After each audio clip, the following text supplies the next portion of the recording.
John Faraclas, welcome to the Further and Further podcast. Thank you very much for the honor.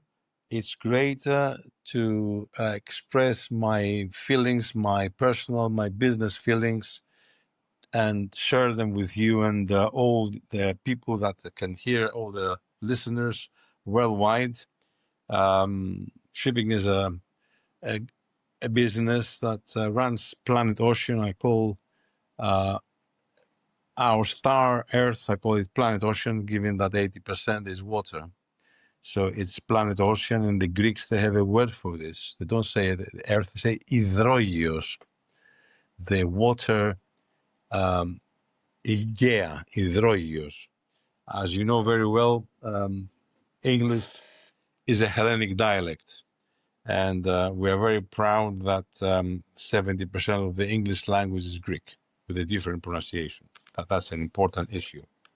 So I think that that helps a lot. So here I am, awaiting your first question.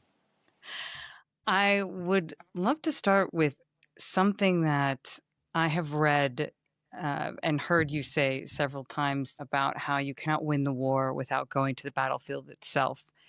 And I know that this relates to maritime students who've never been to sea, but I've always thought that it can apply to a lot of academic and professional training and the way that we educate people for what ends up being very complex and hands-on real-world work. So I'd be interested to hear you talk a little bit about your own personal experiences and how you came to have that sort of be almost a mantra of yours and how you're looking at the way that we approach this today. Well, the best argument is to avoid the argument. So the clever general wins the wars without battles. The war is singular and the battles are plural. It's like tennis: game, set, match.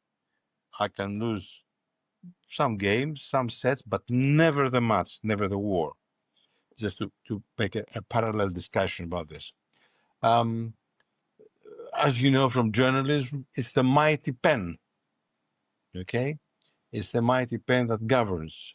So in that way, when we are going to war, for example, 66, 99, in shipbroking, for example, you avoid going to war if you create a very good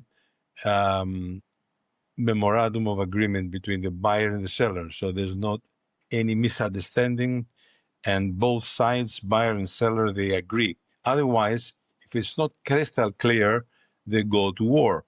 So the shipbroker must understand that he has to diffuse the situation. He must learn his clients.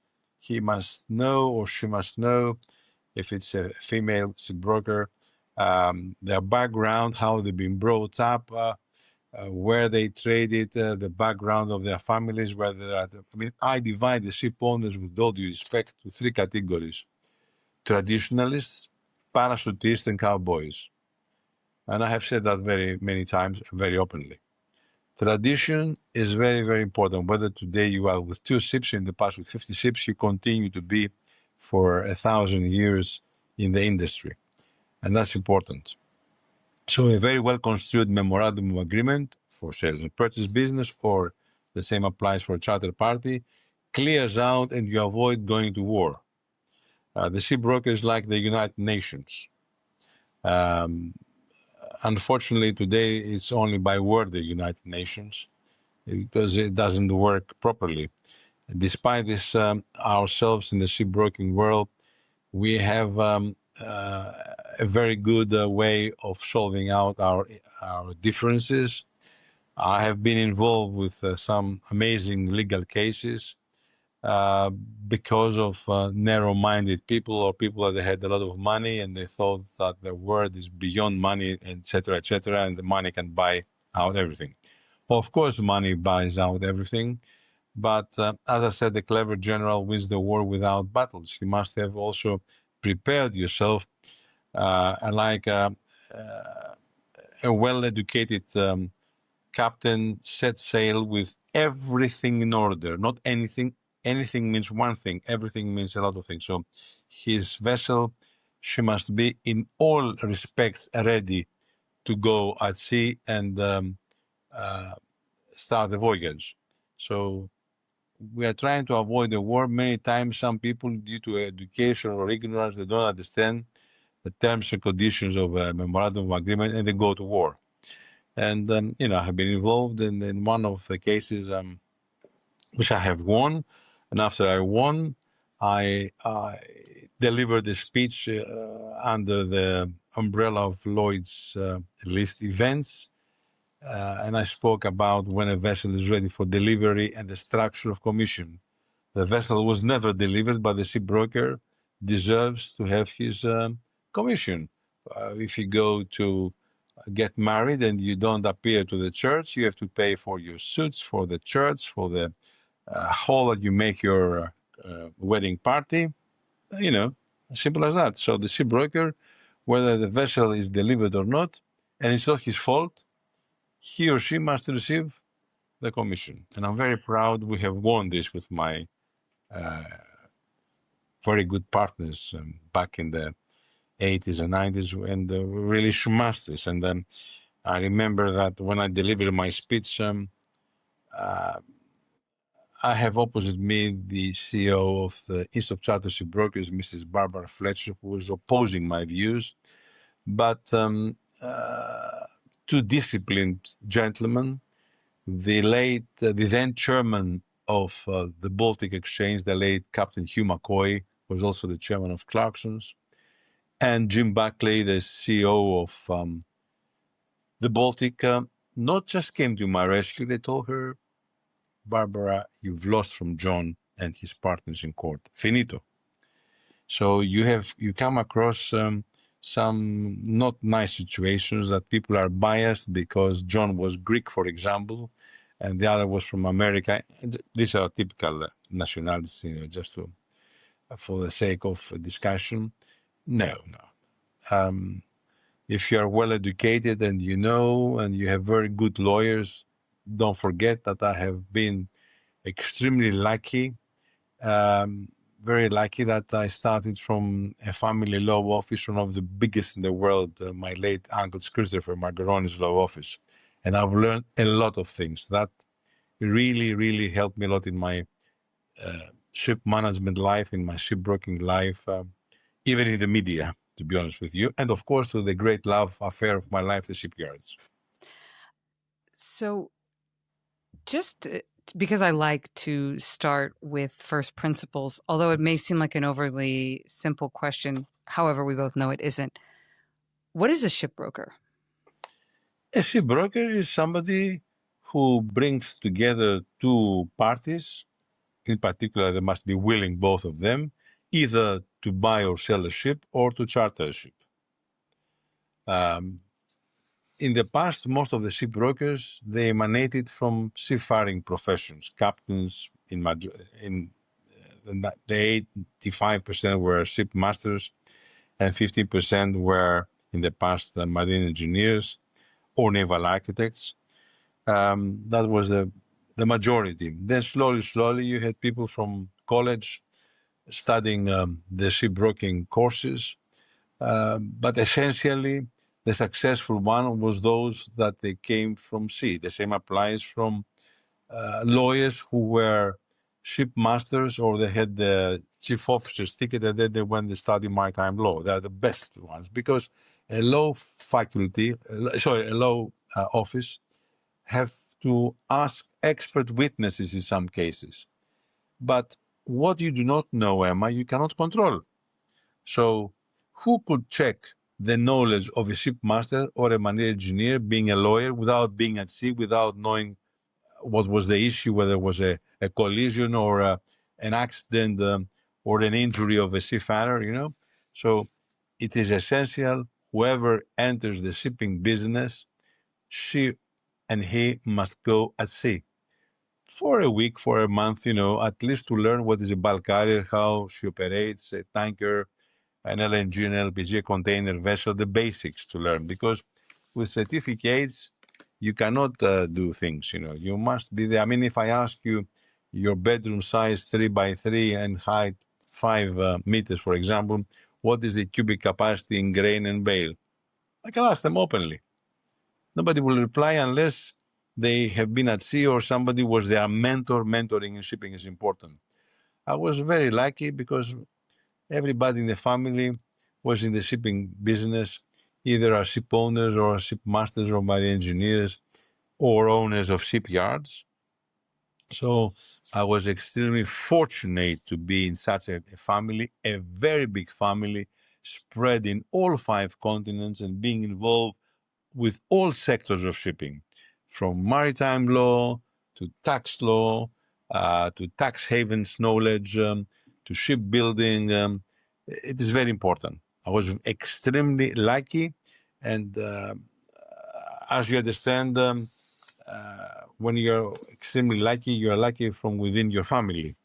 I have a very extended family, even a British family, because our late father was torpedoed in the war by the Nazis. He survived and he married his savior's daughter, somebody who picked him up from the beach before he died.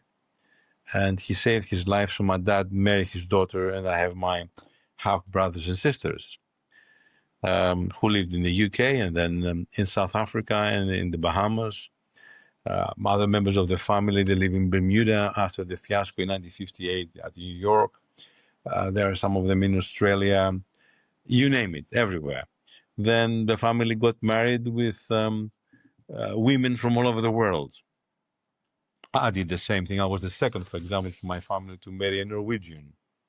The first one was one of my uncles who married my auntie Gudrun in 1927, the same year that Anarchirios Korgialenios College was founded and run.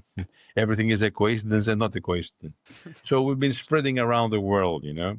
I feel at homeland. I went with my wife, that she's also a member of the UK WISTA, and we went at 2018 at the international conference in WISTA. At that time, it was the Norwegians WISTA to organize. We're up in Tromsø, above the Arctic Circle, you know, in Norway. I felt at home, believe it or not.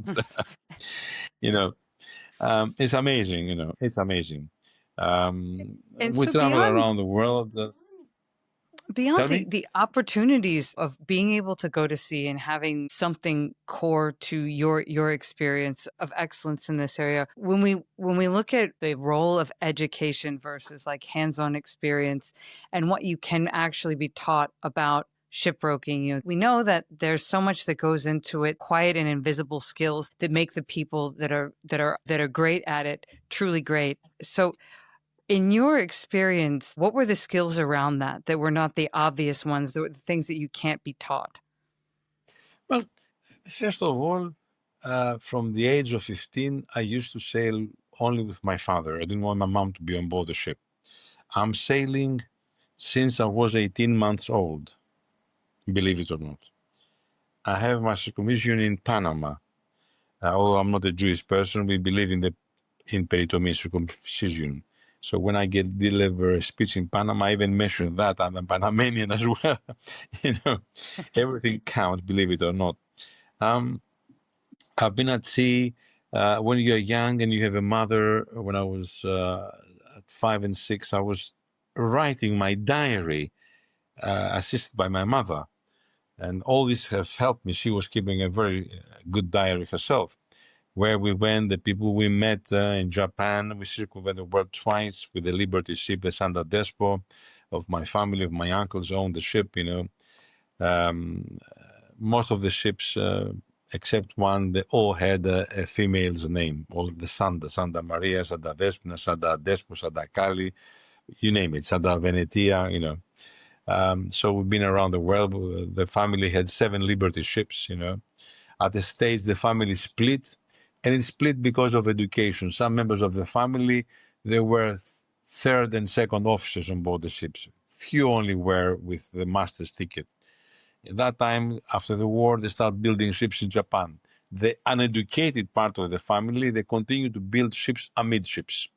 Those that they were well educated, they built the ships the same size, 15,000 tonners, all aft, you know, because they lack knowledge, you know. So I asked, why Uncle XYZ built the ship amidships while technology allows the accommodation and the main engine to be aft. And why they haven't understood that when you go to a pier that is shorter than the length of the ship, if you have a mid accommodation, then you have one or two holds um, unable to discharge the vessel. A lot of things like this. So it's all education. The knowledge of how to navigate is very important. Navigation is very important. Seafaring is very important. Um, that's important. The first ships that the family built after the war were all in Japan because the Americans they directed the world to go in Japan and build ships. Apparently, the three losers of the Second World War, Japanese, Italians, and Germans, they were favorite countries to build ships because the Americans, Pax Americana, wanted to help them to stand again to their feet. Of course, that was against in particular, the Greek interests, just to put in the picture and put the record straight. Then all of a sudden, Greece began a new building spree with the Hellenic shipyards, with the Elefsi shipyards, with Neorion, Chalkis, etc., etc. The people who owned the shipyards, they were very well placed by excellent personnel, and they even managed to counter the closure of the Suez Canal at the Six-Day War between Israel and the Arab nations around. So there were not ships coming up from the Suez Canal. So instead of repairing ships, the Greek shipyards began building ships, series of SD-14s, etc., etc. And they built very good ships. It's the mind of the Greek in search of excellence as always. And of course, an important factor is that we follow um, uh, ethical business. We're all students of Aristotle. And a man with ethics is a man with good character, as you know very well. I don't know if you have read the Aristotle books, the Nicomachean Ethics, to see there what is going on. And an important aspect also is Plato's Republic, where there are 8 pages, a passage between the argument between the king philosopher and the philosopher king. And there it's clearly stipulated who is the ship owner, who is the master, the knowledge of the master, who is what. He's a stargazer because he has to navigate the ships with the stars. Today, people rely on the GPS, and if it goes kaput, you tell me they will rock the boat. A proper seafarer today must know both ways, the technology way with the GPS and to read the stars at night, to know how to use the sextant. If you ask people what was before the sextant, they don't know. By the way, before the sextant, we have the octant, oxandas και octandas, all Greek words, by the way. So knowledge is very, very important. Today, people go at sea for 4 to 6 months. The people that I have met in my life from my family and others from the island of Chios in particular, and of course from other shipping nations, because as you know, the Greeks, they remained officers, and to a lesser extent, we have deck hands, one out of the 60 ABs, only 1 or 2 were Greeks. They were from Spain those days. We have very good relationship with Spain, and we have very good hands, good seafarers, I must say. Thereafter, people opted for Philippines and other nations, etc., etc. But the importance is to have a very good maritime education, and to do that is discipline, is mentorship, and the nation, like a nation like Greece, must have a training ship. I feel very bad in London when every 2 or 3 years we have the Japanese training vessel. She comes at the docklands with 150 mates, male cadets, and 50 women. And where's the Greek one? I tell you, I have said it openly for the Greek state and the ship owner, it's nonsense. You need to have a training ship. You don't play basketball from a TV game, you go to the court. You don't become a politician by sitting on your settee. You go down to the pavement, you scream and sound, and you attract the public around you. To be a seafarer, you have to go at sea, as simple as that. To become a shipbroker, a successful maritime lawyer, you must go at sea. And lawyers should go at sea. and they have to know how to defend their client and not just get money and lose the case because they don't know the details. If you have a puzzle, a puzzle that the children they play, the puzzle has 100 pieces. If you have 99 in order and you miss one, you don't have a full picture. Simple as that. So So many what is the times, rationale that you're given for why we don't have one? I mean, first of all, it emanates from the ministers. How many ministers? It's a political view. I'll give you an example. In the 50s, we have Mr. Karamanlis, the elder, as a statesman, and he was the head of the government. And one Greek ship owner, ship captain, and lawyer was the late Mr. Lemos, Andreas G. for George Lemos. He was, if you Google him, an amazing gentleman. And he ran for the aide party, is the mother of Nea Demokratia. And they agreed with Karamanlis that he will run for the island of Chios and he will become the Minister of Shipping.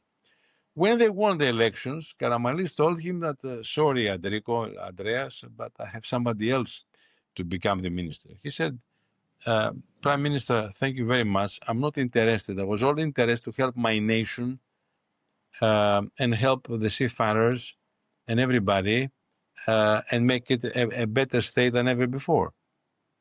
And he left because politicians, they play. So to be a shipping minister, in my view, if you study maritime law, you have to go at sea as well. You have to control your aides. You have an aide who helps you around the ministry in the 10 or 12 departments that its maritime ministry has. So we want a minister to come from the shipping fraternity. Whether he's a lawyer or an economist, whatever, he must come from the shipping fraternity.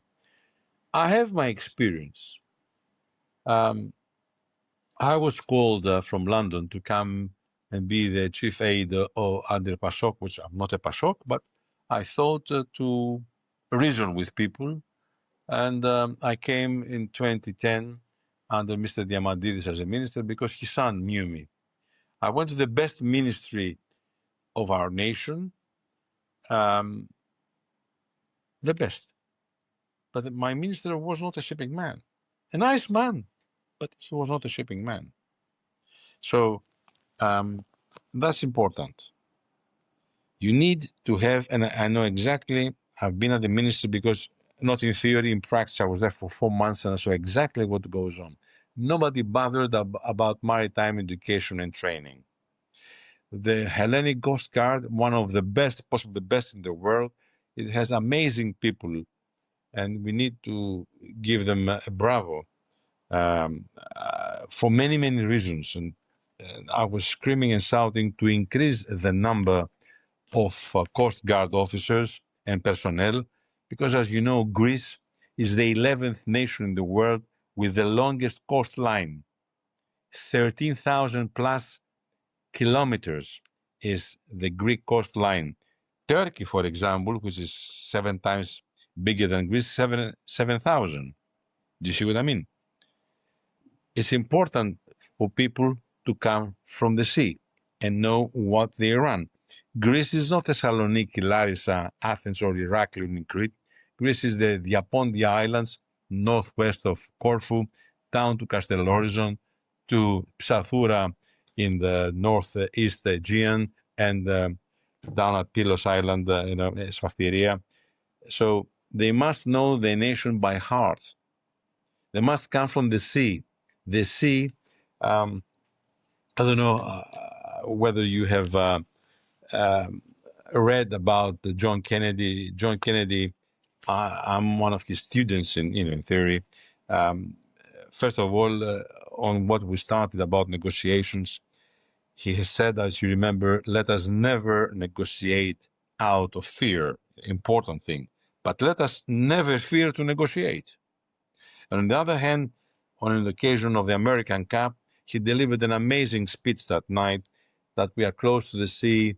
We are there because our veins have, our blood has sold, blah, blah, blah, and we are next to the sea. He was a visionary man, John F. Kennedy, about and the importance about the sea. And today we need people that they, I mean, you know, he was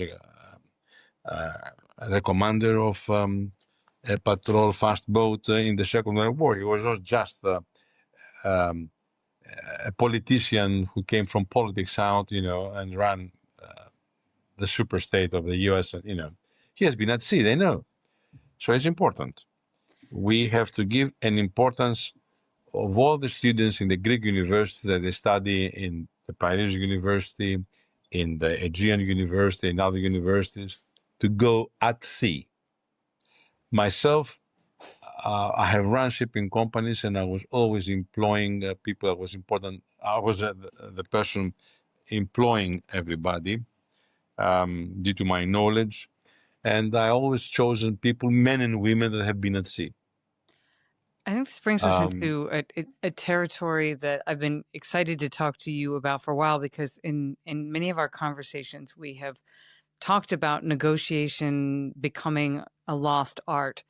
And you know, and you openly speak about how leaders, you know, need to think a lot more like shipbrokers. So this is where I was when I was imagining some of the more quiet, invisible skills, you know, maybe some of the more analytical ones that really go into allowing somebody to behave in a negotiation like an art form, you know, in a way that, you know, if we think about how the best deals, the ones that hold the best, are when both sides are a little unhappy. And, you know, there's this there's this pull towards needing to get everything that you want. And yet this is, of course, not what real negotiation looks like. So I'm interested to hear you talk about your philosophy behind what it would look like to have, you know, more leaders who are thinking like shipbrokers. How would this play out? yes, the shipbroker will ensure that he consummates the deal. He makes the deal. When you're buying ships or chartering ships, you have clients, you know, and there's a big competition. You have to ensure you find a good ship, a sound ship. You negotiate whether as an exclusive broker or a broker directly with the buyer or the seller, or you're an intermediate between other brokers. It's a very complicated situation, but an interesting one. Um, and you need to know everything. It is important to know everything. When you go to war, you must be in all respects ready to go to war. When you go to make a negotiation, you must know the item, the ship. What is a ship? How she behaves? Who is the owner? Was she a traditional, a parachutist, a cowboy? How he or she maintains the ship? Whether it comes from a good stable, you know, it's important. And then, of course, what people, Emma, don't discuss in interviews is that we have two categories of shipping. We have tramp shipping and liner shipping. Liner shipping is the shipping of the major nations, the colonial nations, you know, I call it colonial shipping. Most of it is the G7 group. Uh, Greece is rarely involved with liners. Very few liner companies appeared in Greece for many, many reasons. But today you have to see that the old ships that the liner companies they have, they've been purchased as tramp ships, you know, by the Greeks mainly. Um, it is important to see what vessel you're buying. Some vessels have been tired, you know. The ships that they belong to the liner companies, they have big main engines, all these decades, and speed and consumption very high. One silly thing that has happened when I was studying in the early 70s in London shipping, we've been doing two major subjects, tanker operation economics and the container shipping. Containers are ships that they used to sail with a speed of 20 to 32 even knots. Today we have the anathema of the oil prices, excuse my French, that you have 16 knots That's nonsense. The principle of palletization and containerization was speed to make more round voyages and assist the world after the Second World War. You see, the product of the Second World War was to build the world again. That was the product. You see, in our Greek business philosophy, we say, war, father of all. If you don't destroy, you cannot rebuild. This is the pitiful message in history. Πόλεμος πατήρ πάντων, the three pies, PPP. Πόλεμος πατήρ πάντων. So, after the Second World War, the superpower had the ability to run the show. We have, I don't call them flags of convenience, I call them flags of necessity, because the superpower has to transport its goods at a cheaper rate. Some nations' crew members, they are very expensive. Imagine Norwegian crew members, Swedish crew members, Danish crew members, German crew members, and so forth. Of course, the G7 group that they have, most of them, they had colonial shipping style liner companies. They used crew members from their dependencies, you see, which was an unfair competition for the Greeks, to give you an example, because the Greeks, to man, if I may say so, so many ships, we reached even 5,500 ships. If you take as an average 15 to 20 crew members per vessel, you can imagine you cannot have this number anymore of seafarers. So we used other nationalities. The British shipping have people from the subcontinent. I was in Kavala in 1980, to give you an actual example. It was a vessel called the Nordin or whatever. If anybody from the listeners wants, I have pictures. So I always speak from the position of power and possession of evidence. It was a Dutch vessel with a Dutch flag. Her master was from Germany, and all the crew were from Indonesia. How about this? So you can imagine the powerful nations, the nations that they knew how to navigate in turbulent political waters, where was ITF? The International Transport Workers Federation. But a Greek vessel with a Greek flag, for example, or a Greek-owned ship with a Panamanian flag, even in those days, they had to have a certain number of Greeks on board. So it was a biased situation. So we have seen a lot of things. And in the shipbroking world, we used to clarify whether the vessel we have for sale or what was the demand of our buyer, for example, was he was looking for a liner vessel, an old liner vessel. Liner vessels, for example, age is immaterial, whilst in tramp ships there were some certain brackets for the age cap. This is the word of shipping, dirty politics. So then you come to other issues, for example. You have ships, what Mr. Trump is saying, that he doesn't want Chinese vessels to go to his ports and all that. For it, this is not a new story. I remember in the past that when you've been selling a ship and the vessel had called to any Israeli port or carry Israeli cargo, she had to be cleared from the Arab boycott in Damascus. Nonsense. Or if you had a vessel that she used to go and trade with Taiwan, Formosa, and to go for scrap, we call it scrap, not all this polite word, recycling and demolition. You have to cut all this nonsense, She had to be cleared from Hong Kong because the Chinese, they've been accepting a vessel as her last port of call to be Hong Kong. It's all politics. It's all politics, So you need to know a lot of things. How you delete a vessel from the Arab boycott. Now, you have all this nonsense with the Houthis because you see the Houthis, they are trying to do the proxy war against Israel, which is disgusting. But How the do you weigh politician... how do you weigh data against instinct?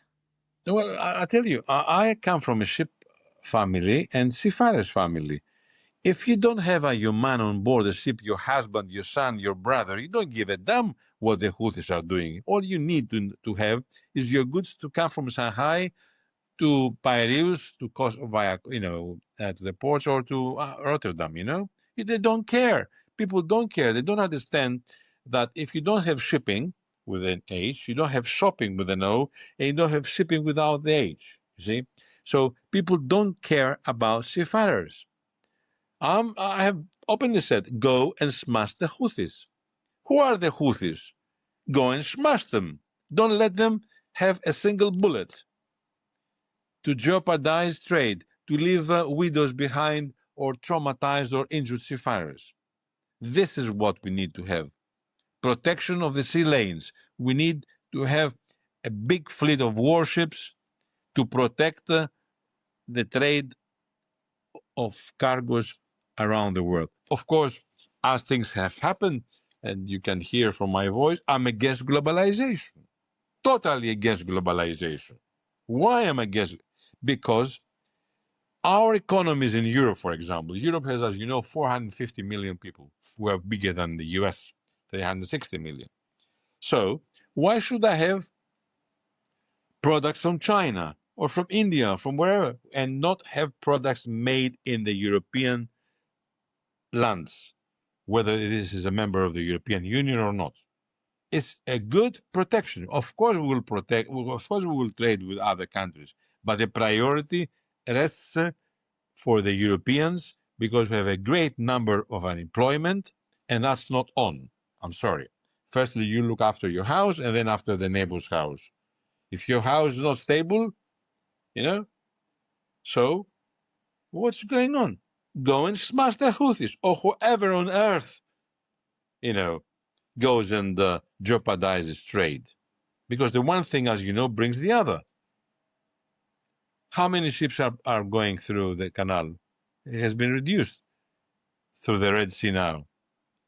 It's important and imperative to have guards on board the ships. You have seen the latest things, the last 6 months, what has happened with the Sunnian and other ships around in the Red Sea. The absence of the naval force. One vessel, I guess that was the Italian or the French, was under repairs in Egypt. The other vessel wasn't in position, went to the Strait of Hormuz. And the third vessel, a Greek vessel, went to do exercises with the Indian Navy. Fine, okay, you can go. But the priority is to guard this passage south and north and all the way to the Red Sea. That's important. People should understand that shipping is two things: attainment of money and seafarers. If you don't have both money and seafarers, I mean good seafarers, not people, seafarers, you don't have shipping. That's shipping. And the good people that are at sea, we bring them to the officers, because they have experience, and they go to the chartering department, to the supply department, to the operations department, to the technical department. They come from sea. And these people that they work in the ships, they are the best work for the shipyards because they know how to do a good job for their mates on board the ships because they've been seafarers themselves. This is Greece, for example, a nation that had amazing shipyards, but unfortunately they have been destroyed by the German Steel Union, and they tried to influence the Greek unions here. What happened to Britain? The same thing. So it is a very political, a very heavy issue, shipping in its entirety, whether it's shipbroking, because the shipbroker, is not only selling second-hand ships, she or he, they have new buildings as well. Why should I have to go to China, with all due respect? Why? And I don't build ships in the Hellenic shipyards, in the Elefsis shipyards, in the Orion shipyards, in Chalkis shipyards. Do you see what I mean? It's protection. Why? It's not a matter of price. And by the way, he who pays peanuts gets monkeys. I can assure you about this. You have to have excellence. If you don't do it excellent, don't do it at all. And I can invite you, Emma, and anybody from your station, we can go and you can see the performance of building ships from one nation to the other, from the good shipyards, etc., etc. We have, as you know, the last years, we have the ISM code, the International Safety Management Code. We have the ISPS code that is about the ports. We need to have the same thing to apply for the shipyards. Thank God we have the classification societies that help us a lot. So a shipbroker, imagine now from what we have discussed, the knowledge that she has to make a contract and to follow up a new building and to survive and to make a good deal.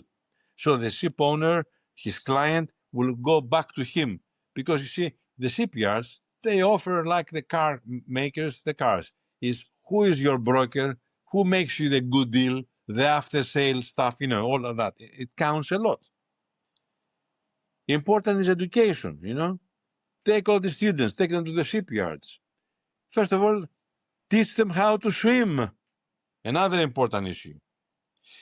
Teach them how to row, to do rowing, to do sailing, which are important for shipbrokers today. We call them business sports. That's why my parents, thank God, they took me to an Argyrius college to learn sailing, to learn rowing, to know tennis. You call a shipbroker, a ship owner, and you ask Miss XYZ, where is Mr. ABC? Let me see if he's in. He's not in because she gets money from other sides, bribes, not to pass you on to the ship owner. We have faced these issues as well. So what you do, you learn from your information. Information is not power, is execution. That Mr. X or Mrs. Y, she plays badminton, she plays squash, she does sailing. So you go to the areas where they do their sports and you mingle around and you say, Captain George, I was trying to call you. Okay. I couldn't get a connection with you. Really? Each time I call you, you're not in the office or you're away. Really? He said, yes. Let's make a trial and you'll see what I mean. We have come across, and it's unbelievable. Unbelievable what goes on. And I'm glad people can hear us. It was also discrimination for people to do business only with the City of London. Okay? But then the Piraeus boys that have the advantage of most of them being mostly coming from the sea, they did better business than the British co-brokers. It was also this as well. Sometimes I heard from my family, Johnny, if I buy a ship from you, they will put me in the blackboard in England. I'm telling you, it's pity they have passed away because if anybody would ask me, I cannot only give you the names, I could say, Uncle XYZ, come here and tell them what has happened. We have come across these things. Who had the client? The Greek brokers have the clients. Because British shipping was different, and you can see how it evolved. I think through these stories, it really does an excellent job of showing what a real negotiation looks like and and where it can happen and how it happens outside of, a straightforward call or a meeting. It's also meeting people where they are, and it's understanding, I think, the details of the way somebody lives their life. This is also part of where we look at negotiation as something that has become a lost art, as something that requires some finesse. It requires elegance. It requires investigation, requires this body of knowledge and all of these strengths. All of these details in reading the things that you have written on your platform, which I think it would be great to be able to move because it covers such a wide range of the industry. But I think one thing that stood out for me and in our conversations is how this to you is the opposite of the way that we see politicians behaving these days, which is all of this performative histrionics. How do I get exactly what I want without thinking about all the things that it touches sort of in a bigger picture?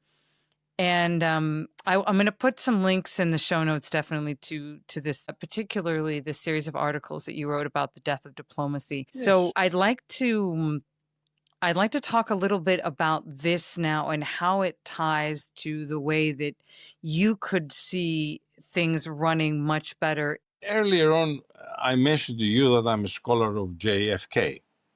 If you remember, and this is one part of our site, all about shipping, likes the truth.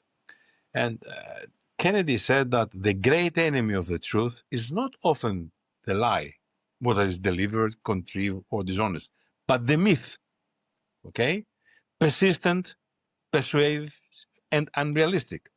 And Kennedy ended up, that was the night that he was speaking to Yale, if my memory doesn't fail me, and he said that too often we hold fast to the cliche of our forebears. We subject all facts to a prefabricated set of interpretations.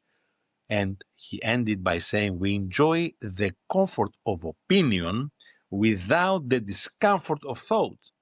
That was one of his wisest things that he said. So the truth is important.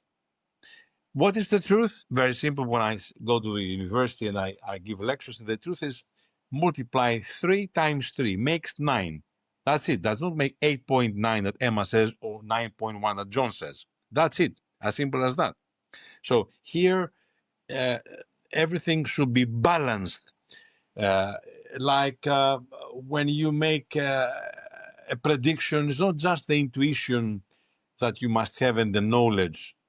You have to ensure that at the end, I'm not selfish to tell you that in 2008, I predicted the collapse of the market at Posidonia completely. I was even, people told me, Mr. Faraclas, you employ irony. I said, yes, of course I employ irony. You pay thousands of dollars to super brokers and the market will collapse. And wait and see, and the market collapsed. And I have all this evidence because we have printed them in July at the shipping magazine. I was those days writing about the markets. And I'll tell you, September, the owner of the magazine, she was shocked. She said, John, I only allow you to print this only because we're friends. I said, don't mix friendship with business. I know my business like I know my name. This is what my mother taught me. You must know your lessons, not but just by heart, but in the same way, when they ask you what's your name, you say John Faraclas. You know by heart.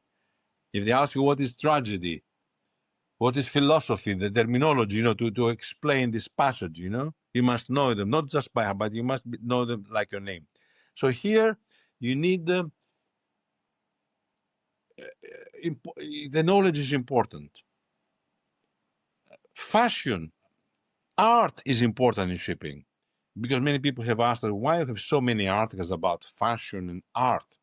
And I said, guys and dolls, if you have a 2,000 cabin cruise liner, you need at least 2,000 original paintings per room, just one. So to commission this, you need a lot of money and time. Who does the commission of the paintings? Either the owner's wife or the shipyard. Well, you end up with the owner's wife because she's half price. So art and shipping is important. Lloyd's Register used to have an exhibition at the foyer at the main building in London to put you in the picture how important they understood that. Art, fashion. Fashion is important in shipping. Why? You go to the launching of ships. Super trooper, as we say, clothing, hats, jewelry. Jewelers will prepare in the Western world diamonds and emeralds for the godmother, and in the Far East, pearls. Correct me if I'm wrong. So the jewelers are important for our shipping industry. Everybody eats and survives from the shipping industry. We cut in London the New Year's cake at Lloyd's Register. Two of the important Greek jewelers, I don't like to mention names and make them, two of Greece's two most important jewelers, they prepare the fleury, the sovereign, as we call it. So everybody gets involved with this business. Clothing, jewelry, you name it.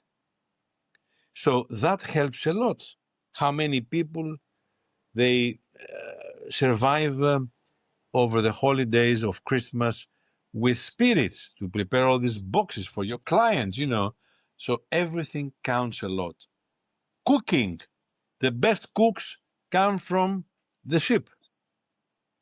Because in the old days, possibly you must have heard that, there were two issues bothering shipping: the mail to arrive on time on the ship when she was at port, and food. So when you've been boarding a vessel, you go to the aft of the ship with two barrels. If the barrels were empty, that meant you had a good cook. If they were full of food, it means that the cook was to go back home. So it's important to know the best singers are on board ships, because if the food is not good, you don't have the option to go to another restaurant or to jump at sea. So you must have the top of the range cooks. It is important. So this is the mother of the world, shipping. Without shipping, there's nothing behind that. And it's in our blood. Um, Greece and the United Kingdom are the two main nations of shipping in the world for millennia.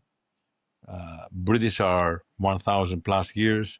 The Greeks were 10 millennia. And I'm saying this because at the time I had a live conversation in 3 lots with Vergina television about the Greeks in the last 10,000 years shipping and trading, and they've been shocked. And we did it, and you can watch it. So for 10 millennia, the Greek shipping is there helping the world. It's important.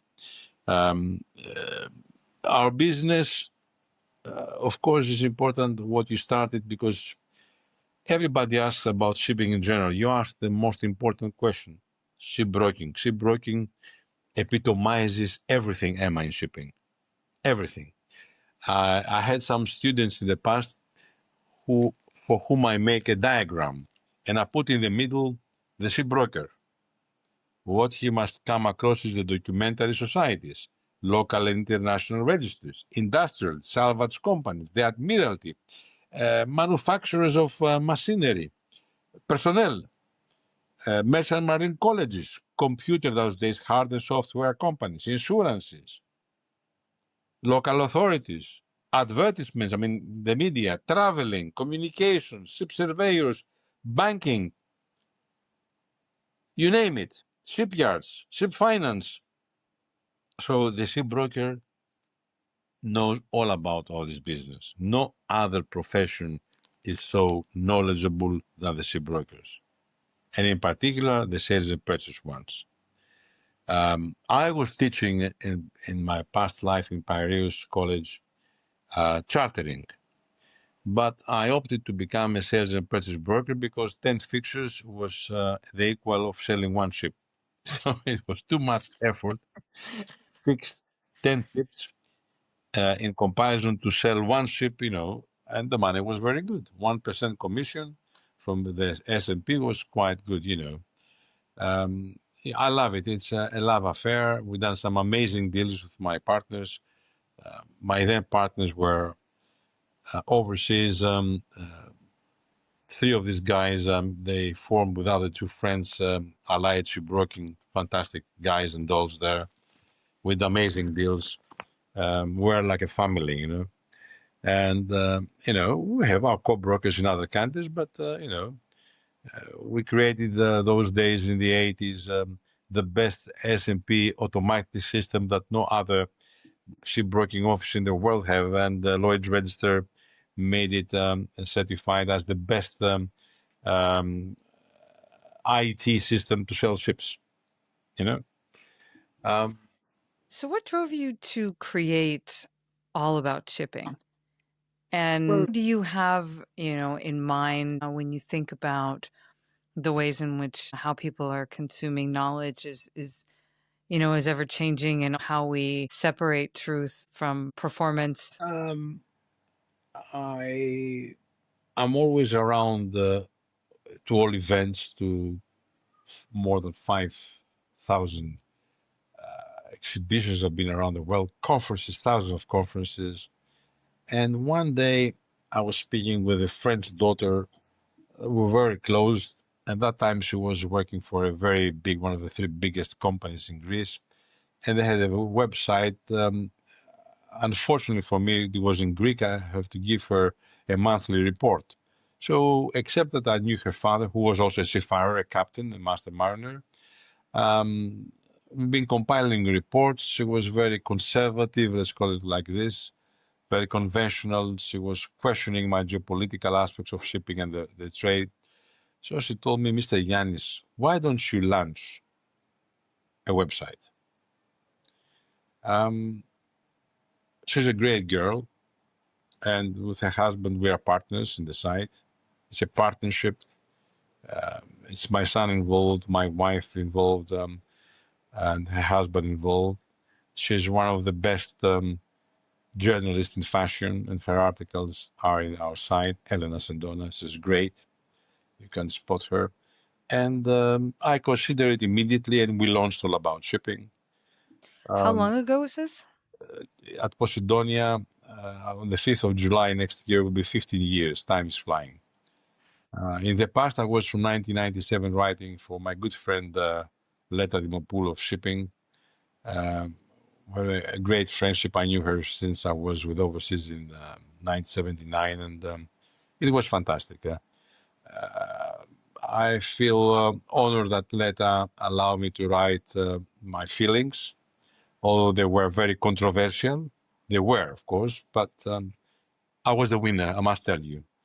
It's like the song, the winner gets them all. Um, you asked me What's twice. it been like for you to be considered so controversial in a very conservative industry? Yeah, you have to be controversial in a nice way. Um, Of course. my mother, my late mother, she was following me because she was a shipping woman. And when I made the prediction, um, which was printed also at the Fair Play magazine, that's a long story. It's there.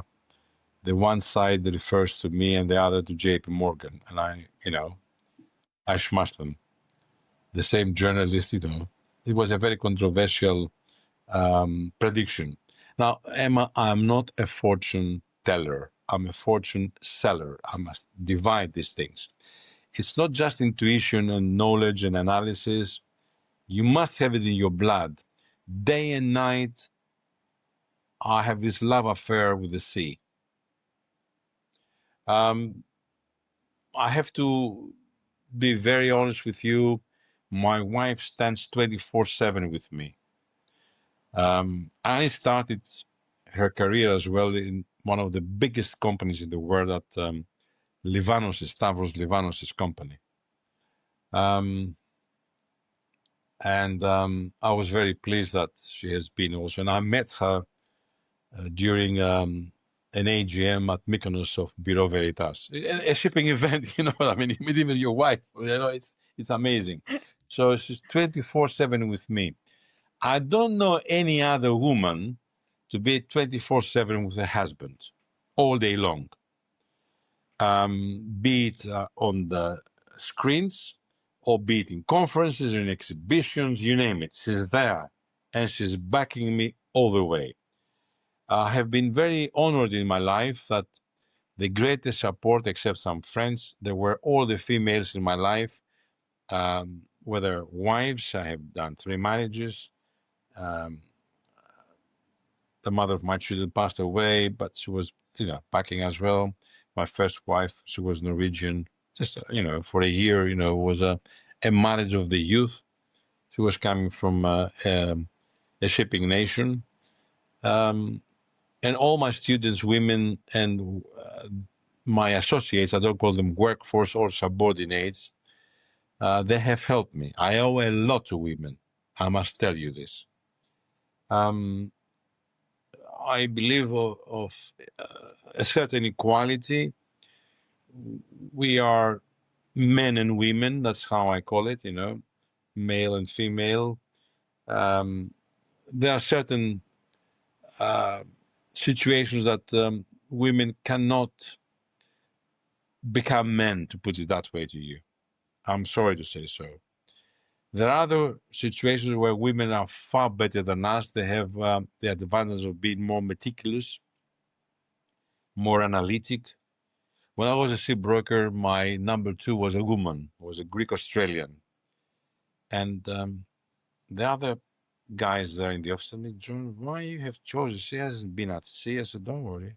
She has the ability to speak perfect English better than me, She was brought up in Australia with the Australian education system, very meticulous, very disciplined, and and students of mine. I mean, one of my students. I must tell these things. People must. Some years ago, I was invited at the graduation of the Institute of Chartership Brokers, and one of my students, she won. She was a prize winner. Um, she won the Peter Talbot Wilcox Memorial Award, and one of the guys who won Mr. Patricius another award there at the graduation. I mean, Mr. Faraclas, how you're here? Here normally is the company's directors that your student works for them. She honored me, Chrysula Papathanasiou, Chris Papathanasiou, to invited me because she became number one in sales and purchase. Amazing. Have convinced her parents. She has graduated from the law faculty in Greece. Then she was a student of Dr. Aleka Mandaraka Shepherd, another powerful woman from Greece, from Andros. She got the scholarship of the Chandler's family, and after she graduated, she came to London and she studied, and she became a top lawyer at Holman, Fenwick and Whelan, and she was the top lecturer at UCL with a specialty in arbitration. I remember one day I went to see her and to take the book, and says, have you brought me a present? She gave me her book gratis. Today is my birthday, so I remember her birthday giving me this huge 800-page book about arbitration, the first edition. She was a woman. Women are fantastic in shipping, subject you give them the space to stand. And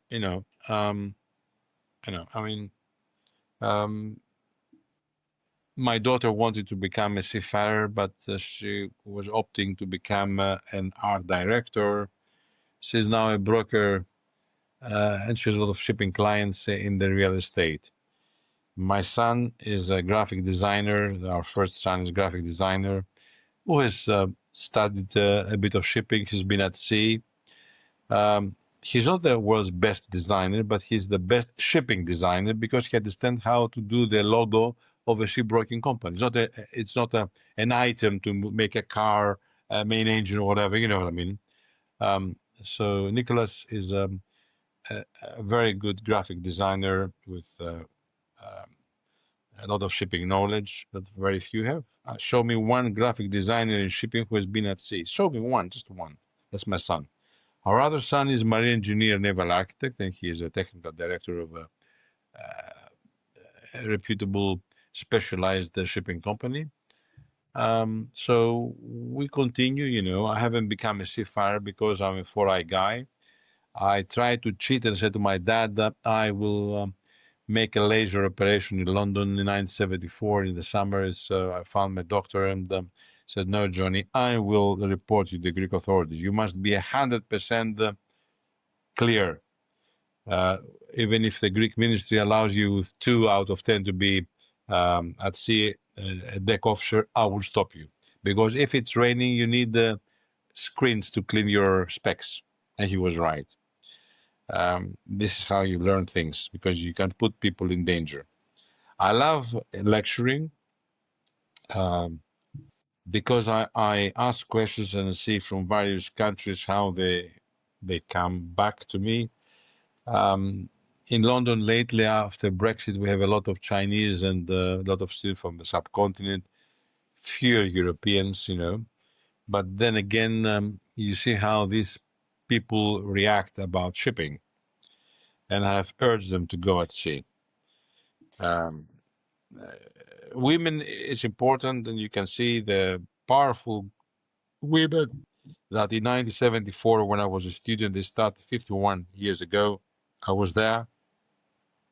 I was at the 45th and 50th anniversary at the IMO, of course, and you can see Greek women, how well they're doing in the business. Is one of the top WISTAs, among the first 3 WISTAs is the Greek WISTAs, with women excelling. And you see the Greek women are in top positions, in many different sectors, like in the environment. You got Semiramis Palios, re-elected head of Intermepa. You have LP Petraki, former head of Greek WISTA, WISTA International President. They're doing a lot of work, you know.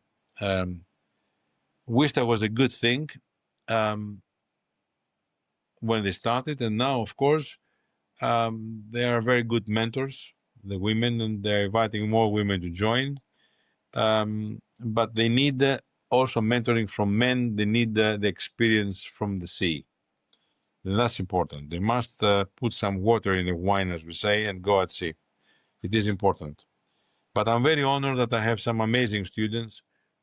One of them is doing oil trading, is bunkering, you know, and he's also one of the top Greek directors in films, Sotiris Tsafoulias, a very charismatic young man. Small world. His mother is from Psara, and his father, Captain Dimitris. We graduated from Anargirios and Korgialenios College of Spetses, as to put how small the world is and how powerful our college is, that we have also Yorgos Rallis as Prime Minister, Yannis Xenakis, the great Greek artist, the Vardino Yannis, Ulysses Kyriakopoulos, my late schoolmate, the head of the Greek industrial, and ship owner as well, by the way, and many military officers, particularly from the Navy, they are from there. Journalists like Danos Legizos and others, who were the real college of Greece on an island far away from the mudding crowd of Methods College, you know, and Anavrita, with all due respect, you know. But it was great, you know, it was great. We had great benefactors. You see, Niarchos now. Niarchos was, at the time of his prime, he has bought Spetsopoula, the little island adjacent to Spetses, and he was offering scholarships for the people from Spetses to come and study with us. That was a very good movement, Stavros Niarchos. You know, it's important. Some ship owners, I mean, you heard possibly that the Union of Greek Ship Owners this year, on the 1st of July, and I was present at the Temple of Zeus in the entrance of Athens, they offered 130 scholarships. Now, come on. Is important. Education, education, education. In the past, there were 5, 6, 7, 10, a dozen scholarships. Now, this year, we're 130. That's important. We have to state And I that. think along this line, you know, of education in all forms, and particularly having a platform that is news, and how we consume media and information is drastically changing and is being greatly distorted. What is your method for separating signal from noise, and what advice do you give others, to your students, to people that are consuming content on your site, on your platform, through your channels, but also separately, so that they can come to some kind of version of what their own truth might be, taking that, you know, the way that things are delivered, sometimes in short clips and things like that, quite out of context. How do you guide others to consume content and arrive at their own truth? Firstly, with Annie, my wife, and the rest of the team, we give to the students space to write articles and help them get a job. We don't promise anything. We give them the site platform, and they can write the subject they know well, or make an abstract of their thesis where they got their master's degrees or their PhD, to help them know them around the world. And these students, men and women, come from all over the world, which you can, if you go and make a search, you can see that. Some of their articles, they are in the top of the range. Amazing. And we are very honored. We do this to help, is an unsolicited thing we do. We try, also, as you know, I'm at the board of directors of the Chios Marine Club, and we are trying to help mainly Chians, you know, is a priority for us to get a job, promote themselves, you know, and The same applies in London, where, as you know, in London we have, and Annie is a member of the board of directors of the Hellenic Engineer Society of Great Britain. That last February we celebrated the 30th anniversary, believe it or not, at the Grosvenor House with 842 guests. You can imagine. The society does its best to attract and help people um, get a job in the office or at sea or whatever. And now we're so powerful that we change our articles of incorporation and we accept non-Greeks as well, to put you in the picture. We are trying to help. We have to help. It's like negotiations. I come back to this lovely issue that you started. You don't need to see people come down to their knees. You need people to come down to their senses, Emma. You know, it is important to explain to people to step down, come down to their level and help them. You know, get them by your arm and walk together. You know, don't have the upper lip. That's finito. It's finito. If you don't follow your people, you will never lead them. That's an old Chinese proverb. Um, so I started teaching in 1978 at the Piraeus College of Shipping Studies called Protefs. Then it became an IEC of the late Spiros Markozanis. The second year was a 2-year course. The second year was directed straight at those who have a master's ticket. They came only at the second year. And that helped me a lot build a clientele, because most of my students, men and women, they've been filling positions in shipping offices. So John Faraclas, their tutor, was there, and I knew inside out what was going on, what to avoid and how to approach the ship owners. You know what I mean? Um, I had my bird dogs, you know what I mean? So I was in every office. And I knew exactly what was going on, and they'd been telling me, our ship owner was there, but so I knew exactly what goes on in every more or less office. The same in London. So So when I think about how people now, how they read, or don't, meaning to the level of detail where they can separate signal from noise, really what is a basis, and whether you agree with it or disagree with it, something that has substance to it, and that substance is from research. I think as somebody who is both an educator and a writer, a reader and a writer, and who knows how to read with a critical eye and a critical mind approaching this, I'm wondering how you can help your students, both students who, would like to be able to responsibly consume content and learn. They're hungry to learn and, need guidance on how to critically examine things that are put in front of them, articles, podcasts, all of this sort of stuff. And also, on the other side, those who wish to write and to reach a broader audience in a way that you're doing. So, as you know, I'm a writer, and it's also looking to think about expanding what I'm covering and, the ideas that I bring together and who it reaches. And so for other writers as well, who would like to be able to connect with people who are looking for something that takes a little bit of a deeper and more nuanced approach, when needed in all of this. I'm interested on both sides of where you land on that and how you guide your students to make sense of this. well, I put it the other way around now. It is important when you're in the shipping industry to have a good rapport with the media. I must tell you that if you come across the media, like I did myself, you have to be 1,000% honest with them and tell them the true story, not what you like to tell them, but the true story. I'm indebted, must tell you, to the late Gillian Whittaker, that she promoted a big project about a scrap yard in northern Greece. You can see this along the list.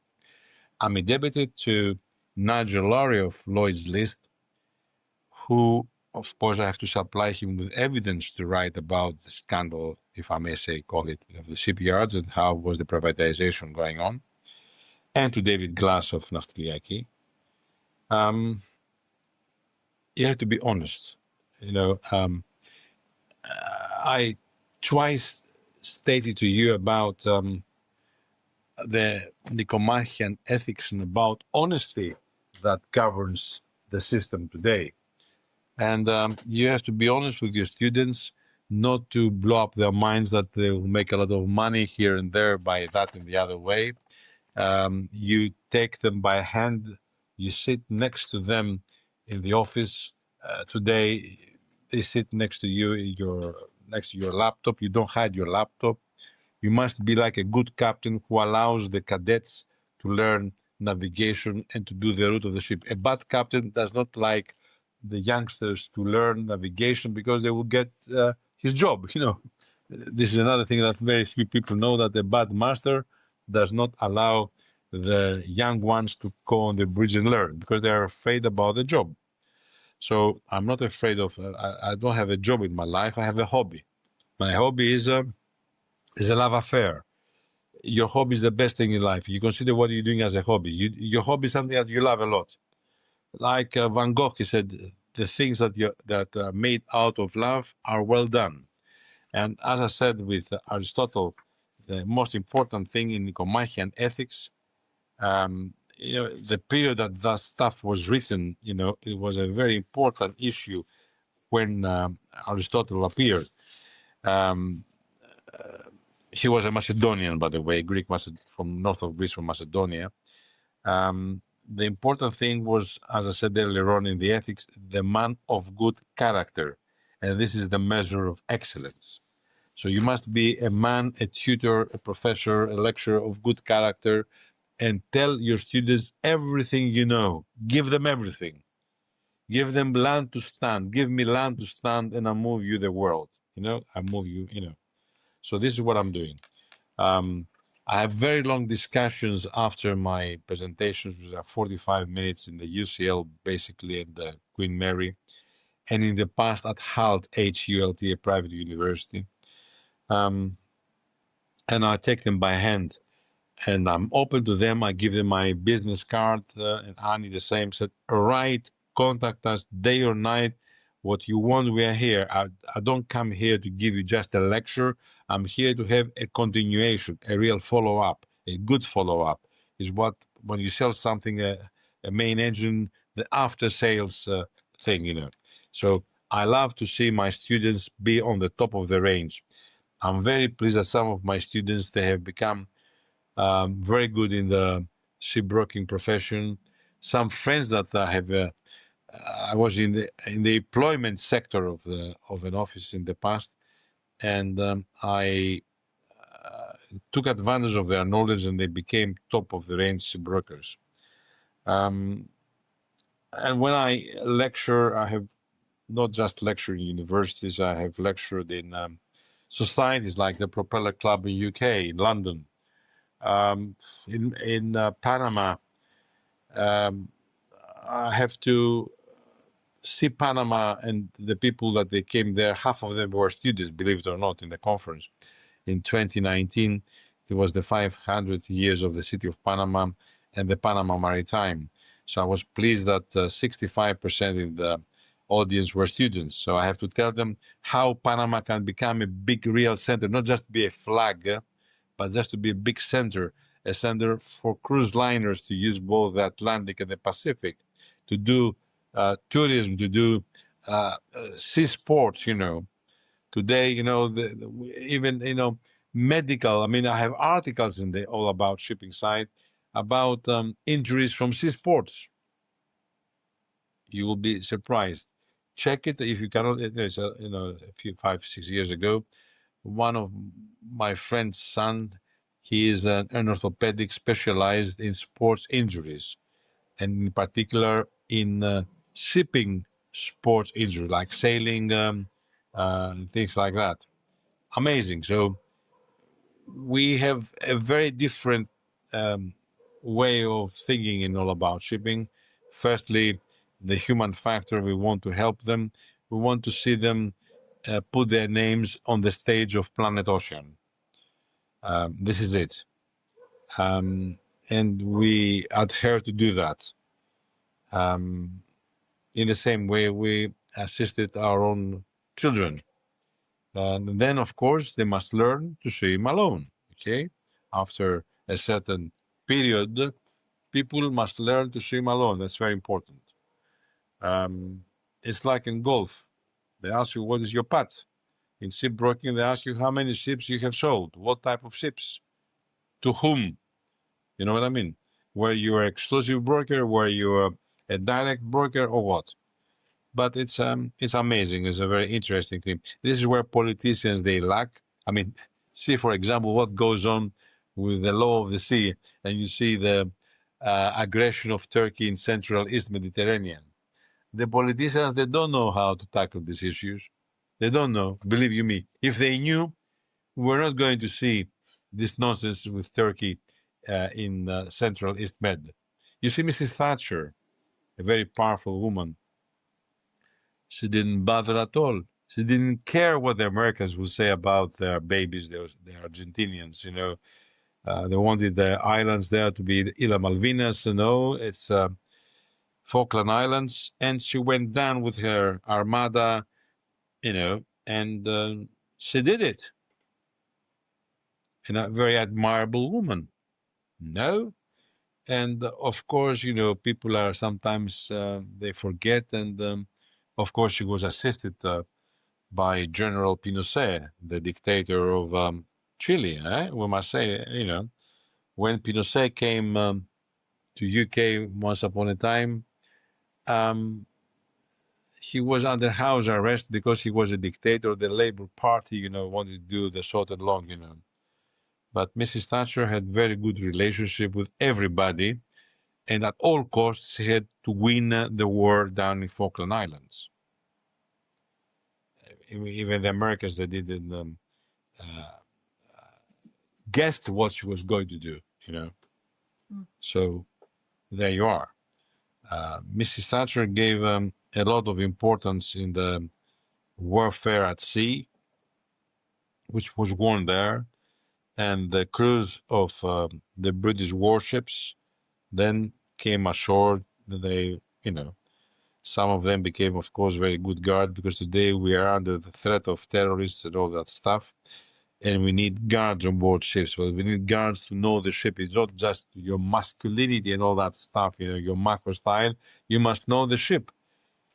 So is education. Again, you have to teach the guards on board the ships that's a different layout on a bulker or a tanker or a container ship, and how you guard them against, not physically the Houthis, Mouthis and all that stuff, but against the drones, etc., etc. So you need special. So shipping is the mother of all. The world is milking shipping. There's a very interesting statue at Lloyd's of London. I will send you to see. Mother UK, that everybody's milking her to survive. So that's important. After all, the word, it's why a ship is called a she. This interesting linen tablecloth, why a ship is called a she. My late father used to give it every Christmas in dozens to his friends. It's amazing. You read that, you Google why a ship is called a she. Yes, I mean, whatever you like to ask me, I'm here. I mean, these days we are trying to help our country, Greece, to change. We need a big change, and we launched, as you heard on television, the Citizens Declaration, and I'm one of the 91 that we launched it. And of course, I will be involved in structuring the new strategy for the shipping industry. So, ask me any, I mean, I'm open to you. I'm definitely going to have all of the ways that people can reach you in the show notes. And I think a wonderful way to close what has been a fascinating conversation today, John, is talk a little bit about your forthcoming book, Black Sea Maneuvers, which I believe has not been released because of certain restrictions, if I'm not Yes. mistaken. But I know we were discussing earlier today about the importance of the Black Sea and how people in the West often underestimate this, even though it's a critical trade route and how central it's become to the Ukraine conflict. And you also mentioned your own troubles started with the Black Sea. So First of all, thank you for asking this question. Yes, I'm compiling this book thanks to Annie. It's a book for very strong nerves. I got the title from my late grandfather and his family from my mother's side, that there were 250 plus years in Ukraine and Russia at that time, in Imperial Russia. My grandfather, Markelos Kostalas, from my mother, was the last to graduate from the Lomonosov University in Moscow as an economist. There were ship owners and traders and hoteliers there. They had offices, a small office in Odessa, a far bigger one in Mariupol. The communists, they changed the name as Danov, and then after the collapse of communism, it remained Mariupol. It was a flashing point, as you know, during the first year of the war. A far bigger office on the Russian side, Taganrog, a 9th century BC Greek settlement, Tanais, in Rostov-Adanu and Astrakhan. So they control the trade there as traders, as you know. My great-grandfather was the godfather of over 100 children, Greek children there. They all come from Chios. Half of the family were born in Chios, the motherland, and half in Ukraine and Russia, what is today. So in 1917, they've been ousted by the Bolsheviks and they moved back to Greece, to London, uh, to the other side of the Atlantic in New York, etc., etc. Um, it's great. I was very lucky in 1986 um, when my own Black Sea maneuver started on a ship and we went to Tuapse, south of Novorossiysk.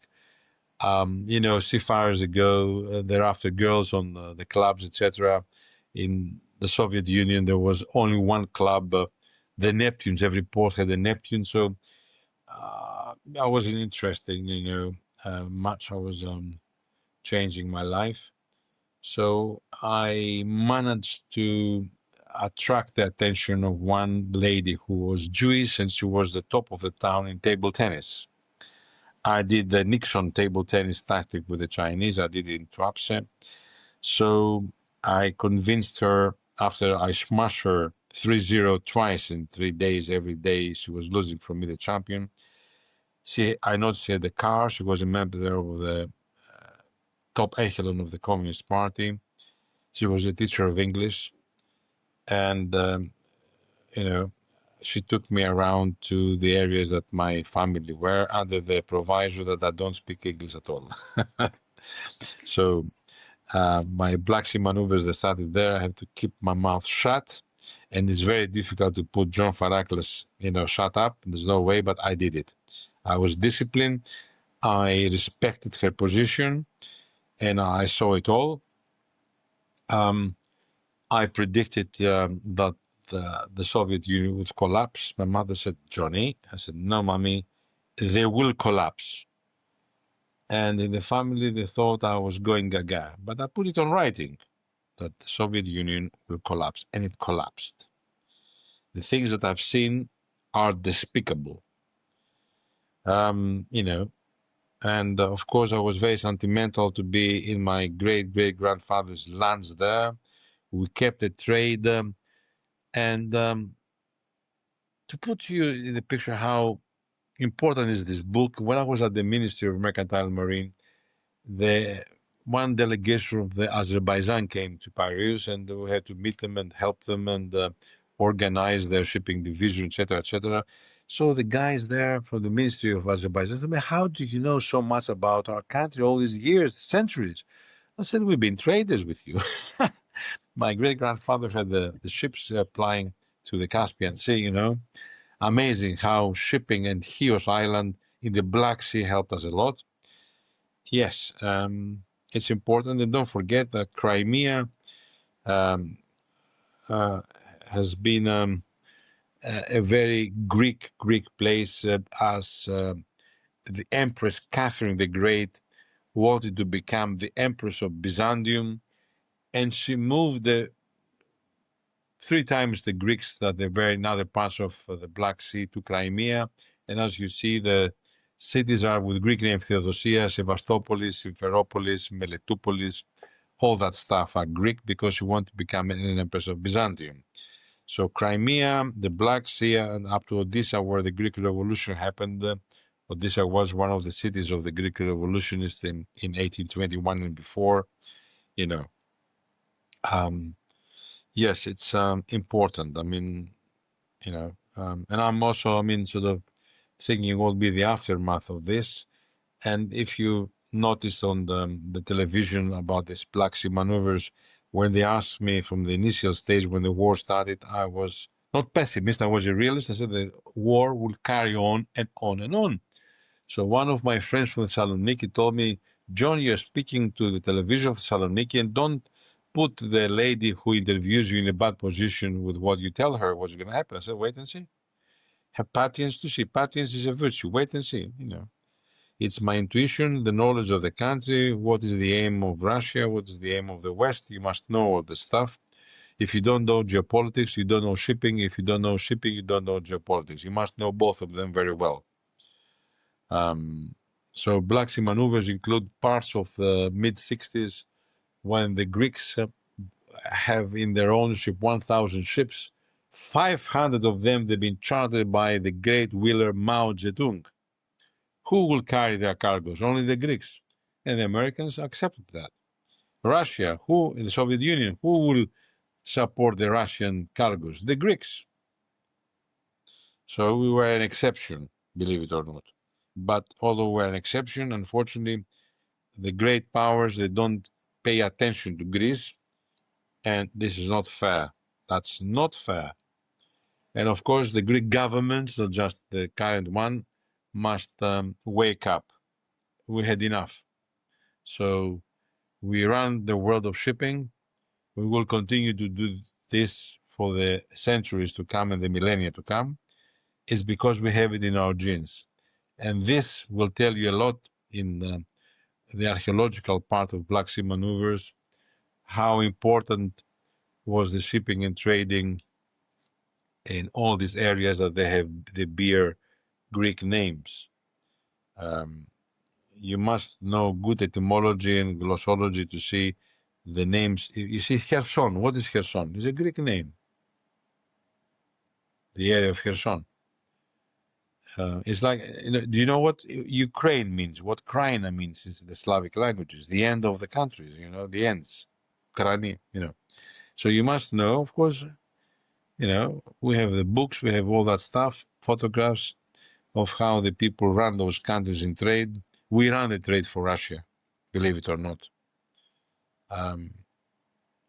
We also, we Christianize the Slavs, don't forget. An important issue. Jesus Christ was the first surveyor at the lake of Galilee. When he blessed the ships, he blessed the ship. What ships? That's the myth. The reality is that he checked that the ships were seaworthy, the boats, and he chosen the fisherman. Remember this, Emma.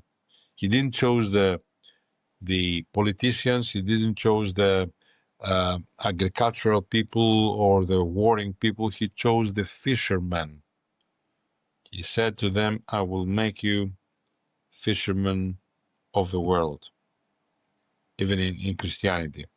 I'm the worst Christian of all. My beliefs, because I have to be pragmatic, is I'm 10% Christian and 90% I'm supporting the Greek philosophy. With all due respect. At the time they tried to aphorize me, London, and when they sent the letter went to Jerusalem. Now you love this story. No, these facts. And the Patriarch of Jerusalem was my uncle, the late Theodoros, who was a shipping man in the past, believe it or not. Yeah, so you can imagine when they tried to aphorize me, my uncle said, John, don't talk to the priests, even if they are archbishops. They don't have the knowledge, because I said that in the church.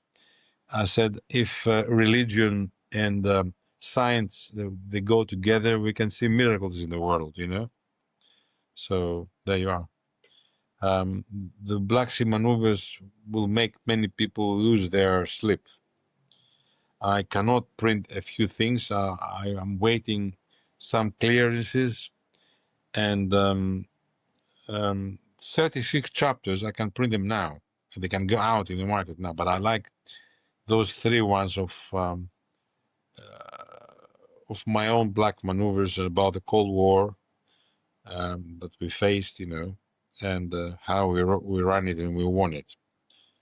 We are the winners. So, but we have to be careful today, because Mr. Putin and any leader of Russia will not accept a bad peace, not defeat, a bad peace. And these people don't understand this. It's their, what the French, they say, their honore, you know. We have to become shipbrokers and talk to him. You see, Mr. Putin is not a general. Somebody compared him that John Putin is like a nurse. He is not a doctor to operate your stomach. He's a nurse, you see.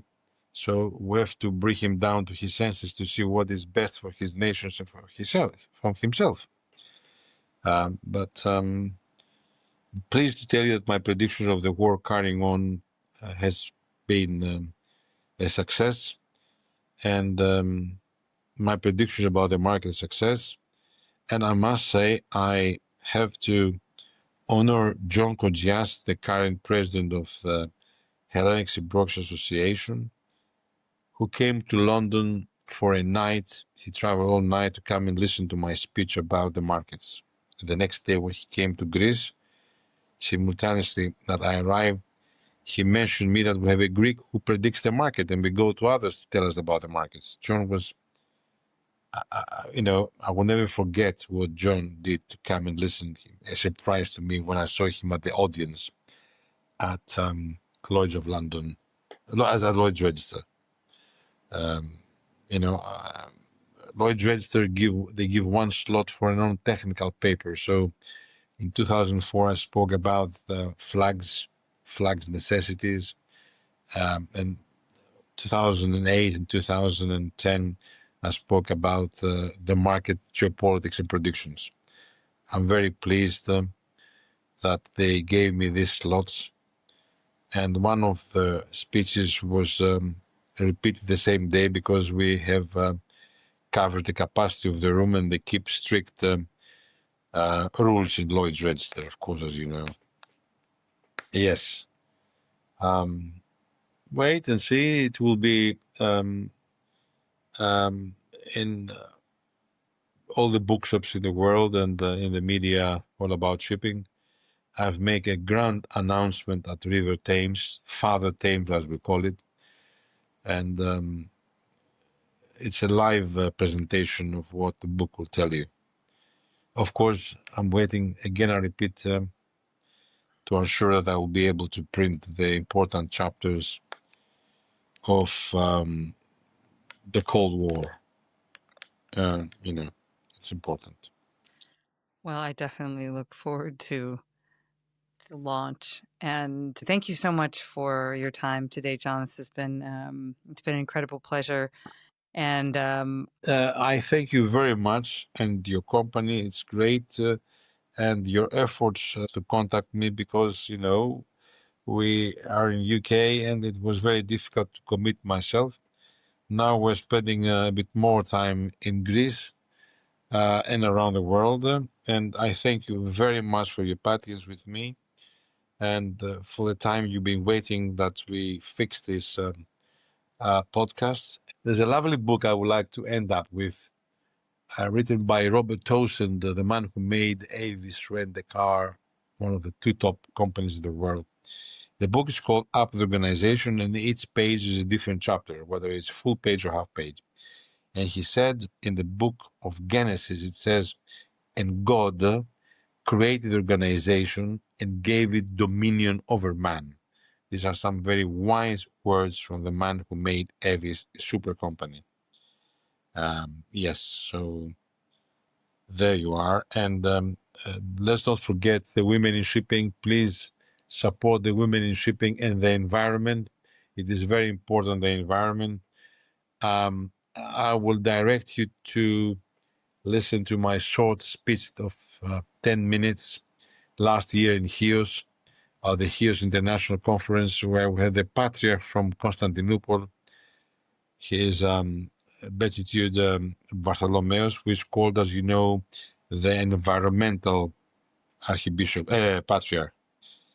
We had also the former President of Greece, Pavlopoulos, and we had the head of the Greek Academy, then had the astrophysics professor from Chios, by the way, and of course, Stamatis Krimizis. He was the last head of the Academy of Athens, and many others, Professor Admiral Mitropoulos, and a couple of British speakers there, supporting the environment.